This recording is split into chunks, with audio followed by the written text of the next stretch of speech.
Hi, I'm Les Moreland. I'm the current commander, AMVETS Post 2006 here in Leesburg, Florida. And we're a proud sponsor of Central Florida Salute on the YouTube channel. I'd like to have you check us out on our Facebook page or whatever. Our address is 500 North Canal Street in Leesburg, Florida. To all you veterans out there, come by and see us. We salute you for your service and thank you very much.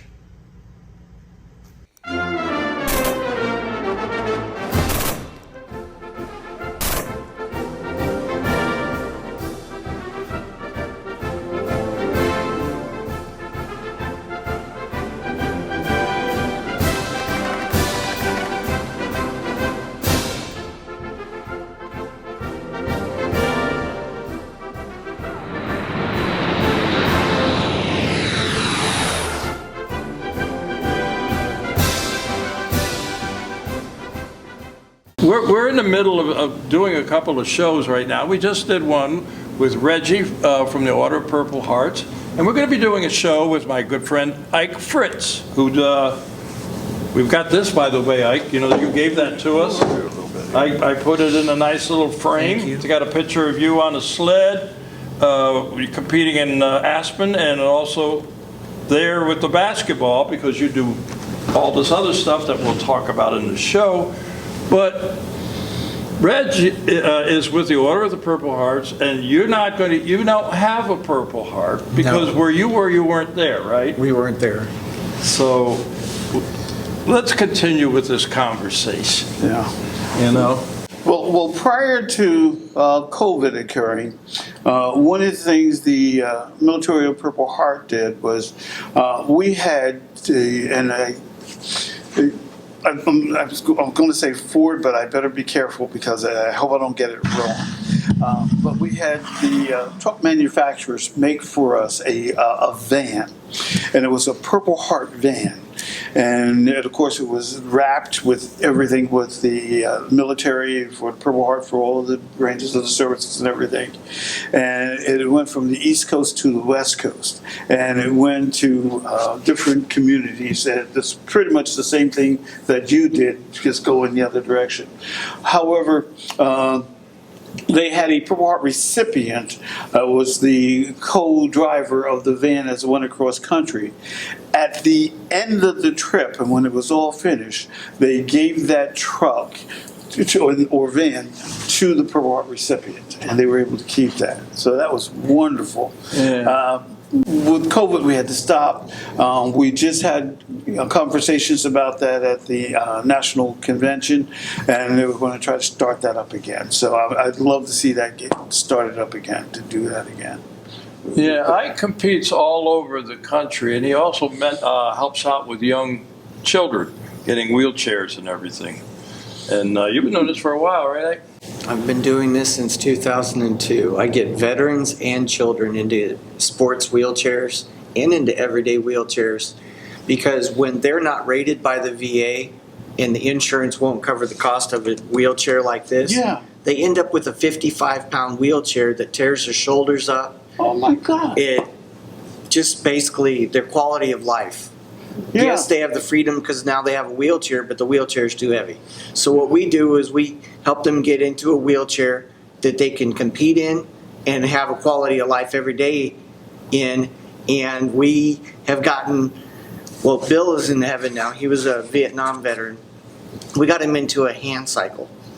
And the first event he did, he went to the prettiest lady there, asked her to hold his leg. That was his opening segue. So he would have lunch with her. And he I love that. he did the race with me, and then after the race, he went up to her. He said, "Can I have my leg back, ma'am, so I have a leg to stand on with you?" And she just started laughing, and they had dinner together, and you should have seen the smile on his face. I'll bet. It was worth it because the whole time he was doing the race, it was his first race. He never thought he'd race again after Vietnam. Yeah. So it's his first race. He's got an American flag hanging from the back of his hand cycle, just waving in the wind. And he said, "You know, that's not the wind today. That's my brothers laughing." And I had to just put my head down, say a prayer of thanks, because whenever we do an event like that, it's so worth it just to see the freedom that they have. Now, him going from a 55-pound wheelchair to a 20-pound wheelchair was a scary sight. Because we're used to him being 2 minutes behind us. We literally got a small lead from a horse, put it on the back of his wheelchair so that we could keep up with him. Wow. He's pulling us. Okay, and it was awesome. Working with the children is the best because they get to see it's not the disability, it's the possibility. And for the kids that are into words and everything, you were a teacher, I was a teacher. Every soldier is a teacher, literally, but I actually was a teacher. I look at the parents and I said, in parlance, it would be disability for this ability. And the parents always go, you know what you opened? I said, I didn't open anything. They opened the door because they want to. Now, when you watch them play wheelchair sports, get more active in the community, become more active in the classroom, see that they have academic scholarships, athletic scholarships for wheelchair, adaptive sports. And then, like this year, I got to see one of my guys graduate. I've been working with him since he was 13. So I guess he was in middle school. Middle school center. And this year he graduated from college, and then he competed against me at the World Series for wheelchair softball. Oh, it was awesome because I've seen him since he was here. Yeah. And we had a veteran from Texas at the wheelchair games this year who said he could pitch. Well, he pitched standing up. He never pitched in a wheelchair. Oh. This poor guy, he did his best. Yeah. After walking 5 guys, the team looked at me and goes, will you pitch? Now, I can't see home plate with these glasses because these are my resting glasses. But I can hear the pitcher. Mm-hmm. And I turned toward him and go, do you want me to try to pitch? He said, I'm got us in the hole. We're 5 runs down. All right. I said, okay. I looked toward the catcher. I said to the catcher, talk to me.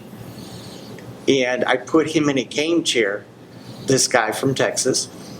And I put him on third base where I had just been. And I pitch 2 pitches, and they curve over the plate and out of the zone. So they're called balls because they went over the plate and curved. So the official isn't going to call any fancy pitches that do go over any part of the plate. So I'm like, okay, I'm going to throw a meatball. And when you throw a meatball, that's a pitch that's straight down the middle. It's a lollipop. Here, take it. And this poor guy on third base from Texas, first game in a wheelchair, has this hot shot sent down, hits him in the chest. He catches it, takes him a little bit, and he turns towards me and he goes, don't ever throw another one of those. And that was our first out. And this year, the Department of Veterans Affairs had a all-star team. For the first time, they finished 4th in their division at the World Series. Not bad for their first outing. I'll tell you. What do you expect? You get a bunch of military veterans. You know they're going to succeed and excel. I was able to volunteer with them. I brought bats, equipment, things they would need, and I brought an attitude. Because to me, you have to have that can-do attitude. And watching these guys, the first time they push to the time that you've shown them how to track push, and they're getting faster. And it's just, it makes everything you do worthwhile. You see them, and you're so happy for them, but you're like, okay, I can tell this guy's a Marine, I can tell this guy's Air Force, I can tell this guy's Navy. just by their attitude. And it is so awesome because at the end of the day, they're none of the above. They're veterans.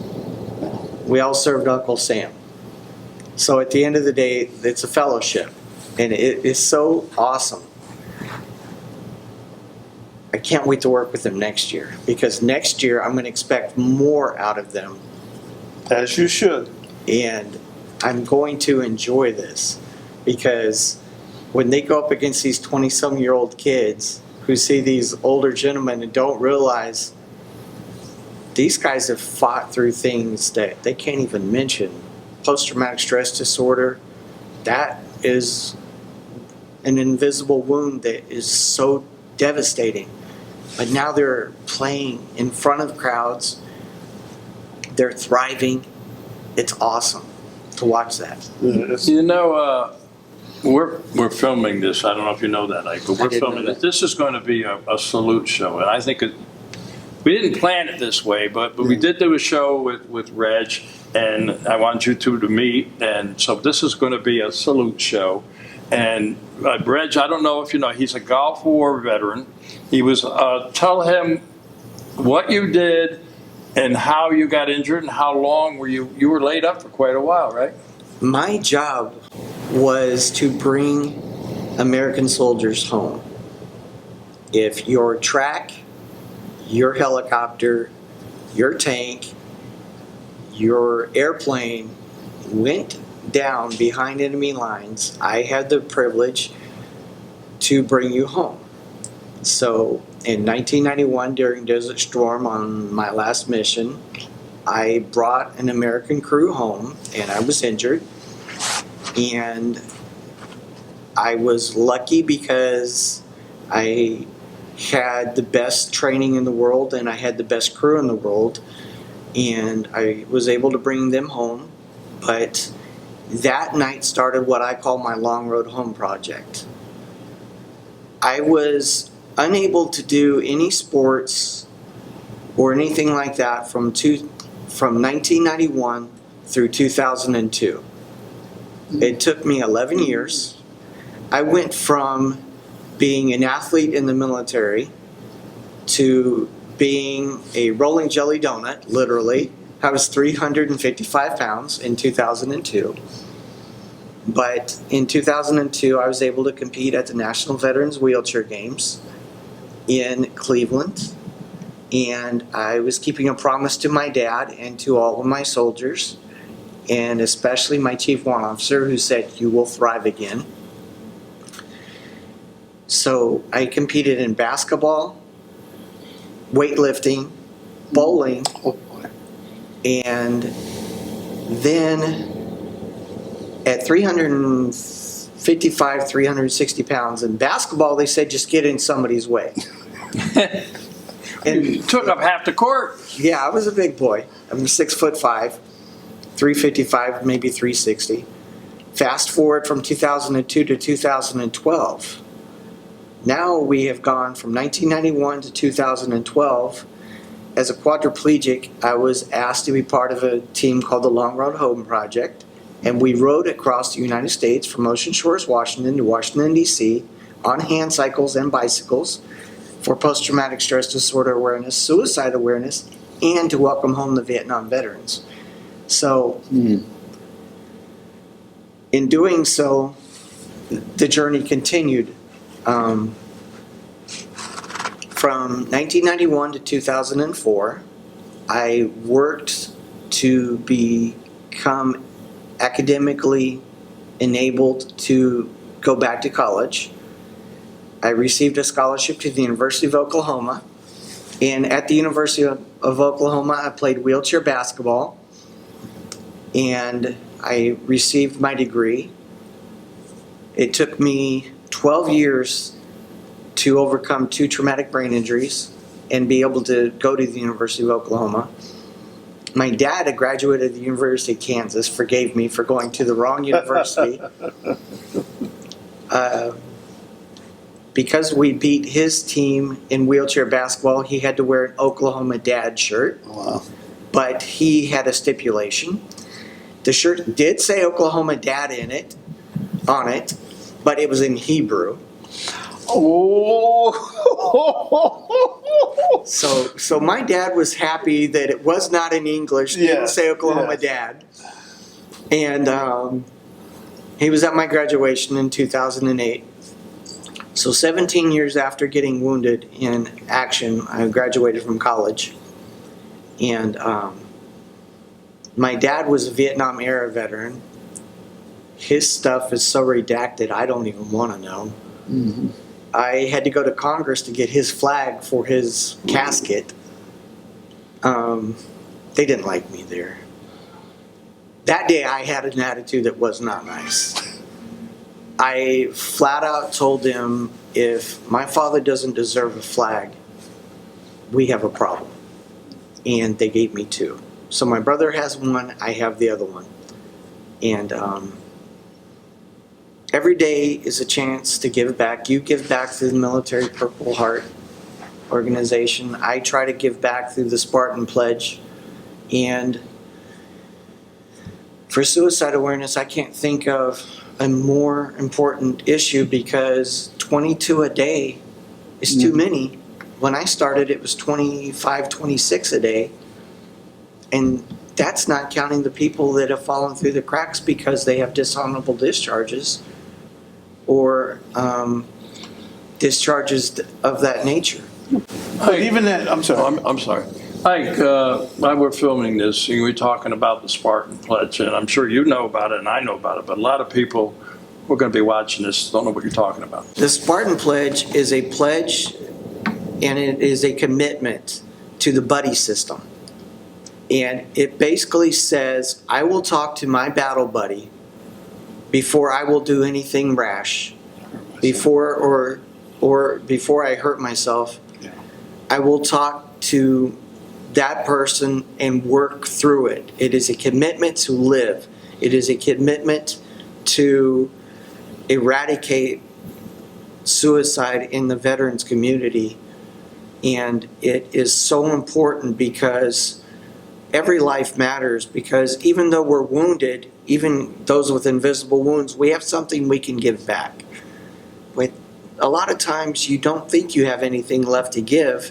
You don't think you have a reason to live because you can't do 90% of the things that you used to do. Just leaving the house is a challenge because you don't feel safe anywhere. And so the Spartan Pledge is a commitment to your battle buddy, to the community, and to life, to live, to thrive, and continue to become, and to not give in. I think it bears being repeated, is that back when the suicide rate was around 25, 26 people per day, we had a larger population of Vietnam veterans. And as we decrease and decrease and decrease the number of Vietnam veterans that are available, 22 is probably equivalent of what the 25 was when it was a larger mass. Every time I compete in a different city, different town, I go to the veterans centers, I go to the American Legions, the AMVETS, I go to the different organizations, and I go to the hospitals. We can't do that now because of COVID. Yeah, that's true. But we still go to those communities and we talk to them. We tell them we need you. Because every time I go, I learn something new. And that gift that they give me of time is a gift that can't be replaced. And it helps me. But they don't see it like that. And I don't know how to get it through to them. Well, I don't know if you're familiar with Operation Helping Hands. Operation Helping Hands is the Military Officers Association project. And locally, and I'm going to call this local, on the third Thursday of the month down at Tampa, down at the James Haley Hospital, the VA hospital down at James Haley, we still meet, but it's different. For years, what we've been doing, we meet on the third Thursday of the month, and what we would do is, and I'm going to have to switch hats for a second under my Marine Corps hat, Marine Corps lead. We go down there and we would have dinner with the wounded and injured down there. And it was interesting interesting because that was somewhat cathartic for a lot of those folks because although the hospital staff is there and a lot of them were veterans, there are a lot of folks that worked with them, but they may not have been folks who had combat experience and understood what it was like to be in harm's way and to get hurt and injured in that way. And so when we would have dinner with those individuals, they oftentimes would be much more willing and free to have that conversation with those folks that they knew understood what they were saying, because we could relate to it on a much better plane. Yeah. It's not just understanding what they're saying, it's understanding what they're not saying, That's true too. even more so. Yeah, yeah. And so, but again, COVID has knocked a lot of things out. We don't have them at the dinners right now for the last 2 years, and that hurts. It just hurts because it was good for them, but it was also good for us to talk about those kind of things. Yeah. I'm hoping that changes soon because Me too. it really helps them, but it also helps us. Absolutely. I've got something to show you, so forgive me for digging in my Sure. bag. That's all right. Understood. If I can find it. I do everything by touch. Communication is a big part, and to communicate with people. Oh, look at that, baby! That is a bronze medal from the wheelchair games this year in Tempe, Arizona in basketball. Oh, big time. Wow. Did you- Beautiful. Did you ever play basketball? Oh, yeah. Yeah. I play point guard. Yeah. Yeah. I point at the water on the bench and guard Guard. it better than anybody. That's Just a kidding. wheelchair game. Well, that's a beautiful. Yeah, that's wonderful. Just You Absolutely. have several of these at your house. He lives in the Veterans Village up at Umatilla. Okay. And thanks to, Maria Boganoff is a big part of that, Yes. Villages for Veterans, and Yes. as was Habitat. Habitat for Humanity does an awful lot. That's good. You know, to hear. and Good to hear. Ike's up there, and he's got a nice place, and I was one of the opening ceremonies. They needed another comedian, and I was asked if I would show up, and I did. And the guy from Washington, D.C. didn't like me because my first question was, do you know the worst thing about a political joke? And everybody said no, and I said, sometimes they get elected into office. Ouch. That was my first joke. And it went downhill from there. I mean, I didn't mean to offend the guy from Washington, course not, D.C., but my last joke was, and I knew after 2012 I was homeless. The house behind me, I said in my dreams this would be my home. And 3 months later I was called and they said, were you serious about living here? And I said, if I could afford it, yes. And they said, you can afford it. I'd been living in a 27-foot travel trailer that was not wheelchair accessible. And Habitat for Humanity made it happen. And I've been living there ever since. Every Sunday we have Sunday dinner. So please come to a Sunday dinner. lasagna, baby. I like It's lasagna good. now. If you have any dietary restrictions, let me know. I can cook problem. around it. I've been blessed to be able to do fundraiser with the Eagles last year. Hopefully I can do it again this year. We're in conversation about that. I think we're going to be doing something. I want you to tell our viewers and Reggie here what your plans are for the next year. You got any trips, competing anywhere? I am going to hopefully get accepted to the Winter Sports Clinic through the Disabled American Veterans in Colorado for skiing next spring. I'm hoping to do the Achilles Freedom Team Marathon in Los Angeles to honor Harriet Page, who is the wife of Warren Page. He was a helicopter Marine in Vietnam. He passed away from Agent Orange. So I hope to do that. And Then I'll compete with the Nebraska Barons and the National Wheelchair Softball Association. And in June or July, I hope to compete at the National Veterans Wheelchair Games in Portland, Oregon, where I will do basketball, hand cycling, bowling, and softball. This is amazing. Yes, he is. I'll tell you, he's quite the ambassador for Goodwill, but he's no comedian. I'm definitely not a comedian. But I'll tell you, your travel itinerary is wow. I'm blessed to do what I do because a lot of people make donations. Like you said, we have to beg for what we do. Oh, we do.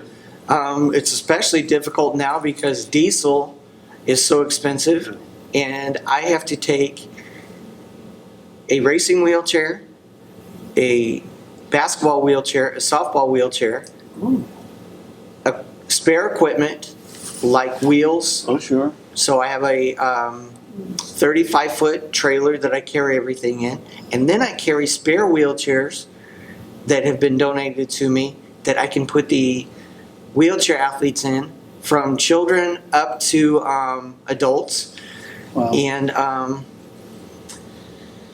the tallest person I've had in a wheelchair, but he didn't play, was 7'1", Oh, good Lord. and the smallest one was 3 foot tall. Wow. So it's just been a blessing. But the Eagles Airy, different organizations make what I do possible. And I made a promise to my father before he went to heaven that as long as I could, I would pay life forward and do what I do. I'm slower now. I'm more cerebral now. I'm more observant in the way I do things. And I hope that each person that I help becomes a force multiplier like we were in the military. And it's just a blessing to do what I do. I mean, when you see these kids thrive, you see these adults thrive, these veterans thrive, there's nothing like it. It's just, it's worth it. It's worth the miles. It's worth the training. It's worth all the challenges. Ike, you are not a 501c. You applied, am I correct? I've applied for my 501(c). You haven't gotten it yet, but if people want to help you, you have a GoFundMe page, do you? Or what? Yes, sir. I do have a GoFundMe page. It has some awesome pictures on it.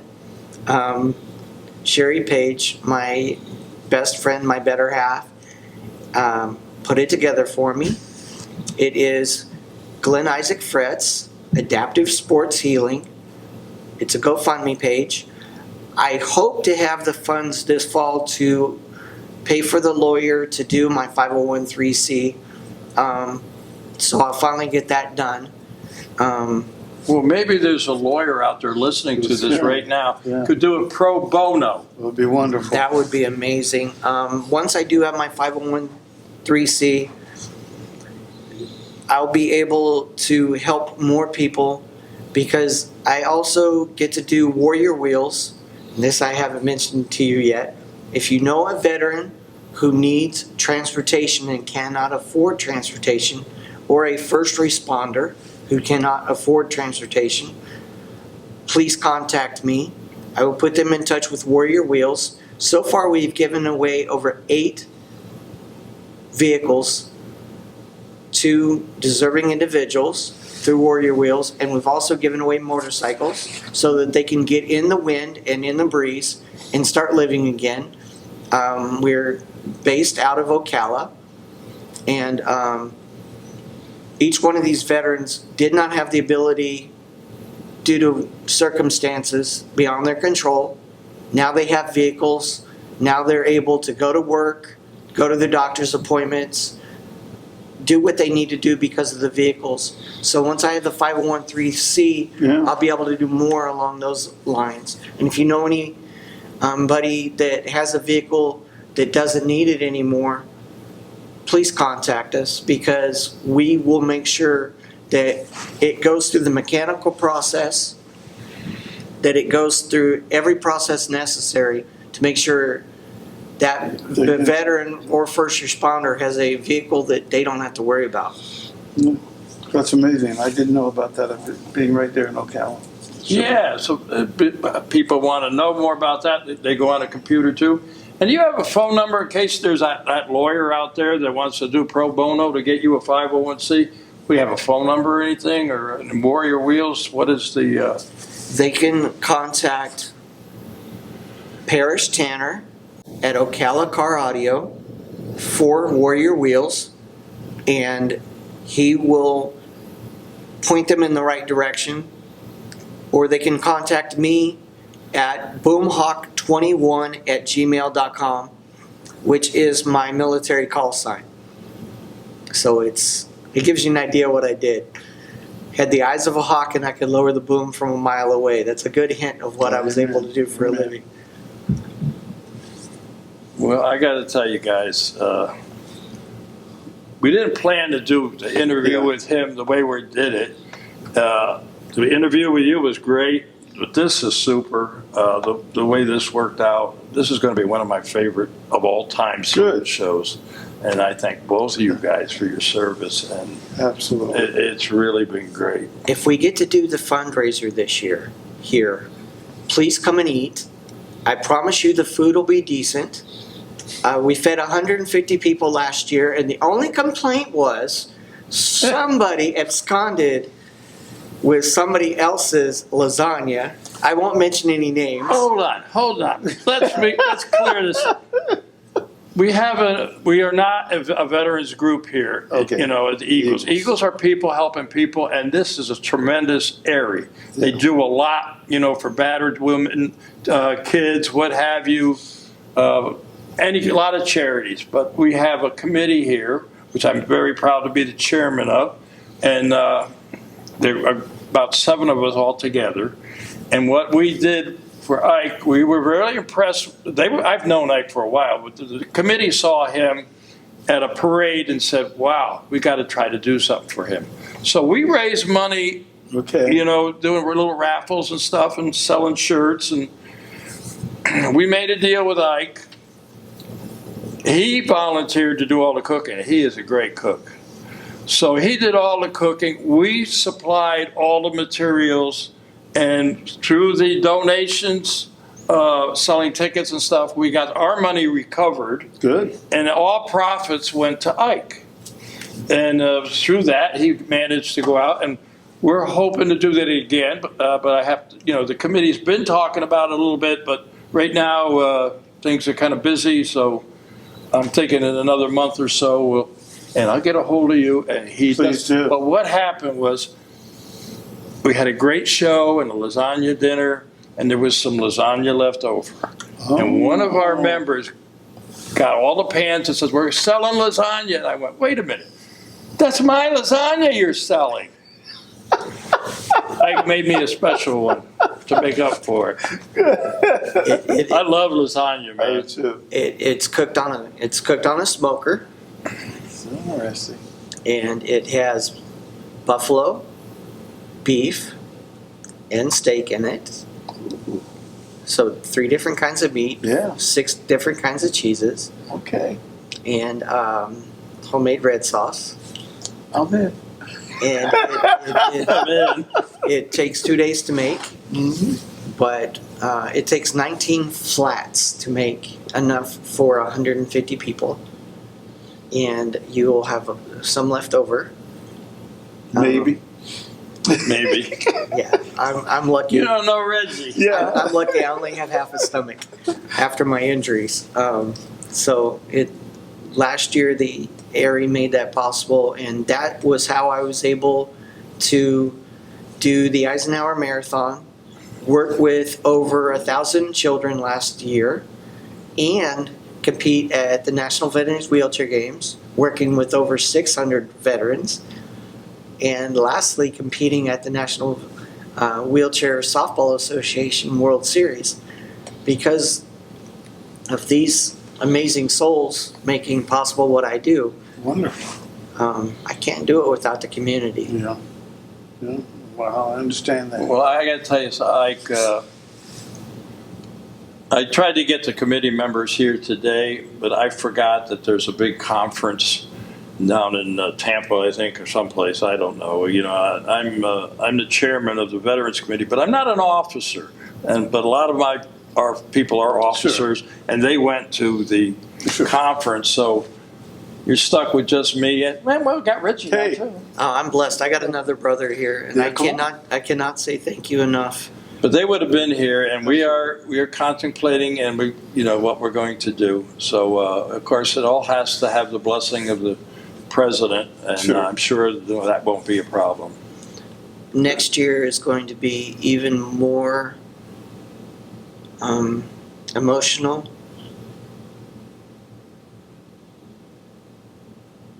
Okay. I'm doing it from home now. Oh, okay. I'll be darned.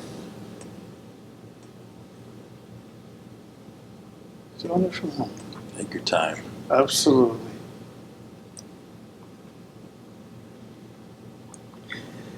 I met her at had just done a Challenge Athletes Foundation event, and she was Sherry Page's mom, and she looked at me and she said, "I'm your mom now. I'm the wife of a Marine. I'm the boots behind the family, and as long as you take care of my daughter, Cool.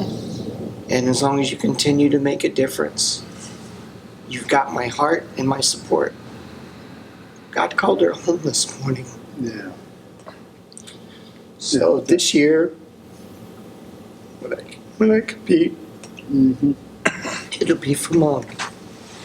So it's going to be more emotional, and it's going to be a blessing. Listen, Understood. she recently just passed, Yes. but she's looking down, and she's very proud of you, and we're all proud of you, and we can't wait for that to happen, right, Reggie? Amen. Yeah. So, listen, I think on that note, we got to say goodbye. He don't salute because he don't have a cup. You were Army. You can get away with it. Yes. And I was Air Force. I can get away with it. Yes. This has kind of been an impromptu Central Florida Salute show, and I think it's going to be a great one, but time to say goodbye. Okay. All right? It is. So to all our veterans out there, active military and their families, we salute you for all you do. Till next time. Thank you.